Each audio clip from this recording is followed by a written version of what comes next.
cho phú đây cho chia lên nó thì ăn lẩu đấy thì ta cũng mua thức tiến rồi đó. Dạ, còn ai đấy nhỉ?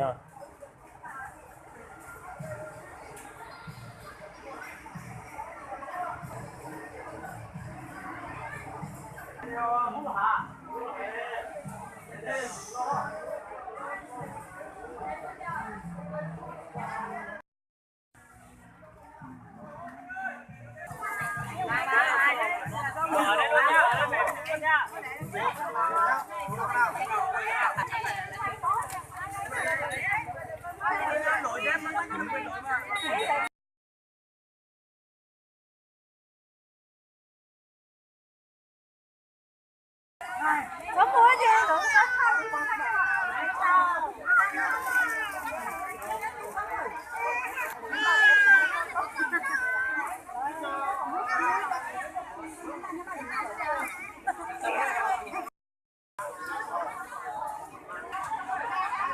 nói chung là lúc mà được sạc tranh thủ lấy điện thoại cái xe máy nó không vô ra mà mất rất là vào không hết.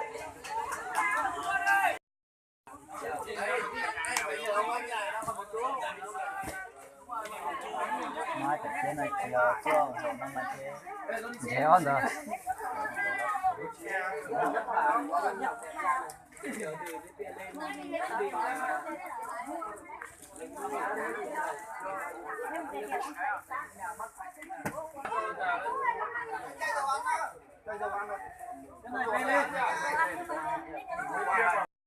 là chị lái chạy mất cú rồi chờ gia đình nữa rồi nghĩ nha hai người đây này thế lần thì đi cho nó còn đến xong ra đâu tới gì cần chơi lúc tôi chỉ tao người nói để cho nên hẳn lên bằng ca Đeo ra một cái không lưng nhỉ? Không lên cửa đó.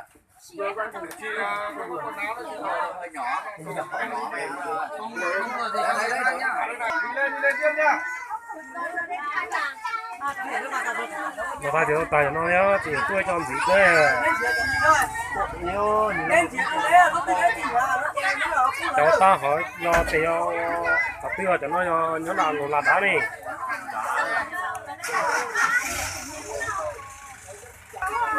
cứ lao ông cầm đi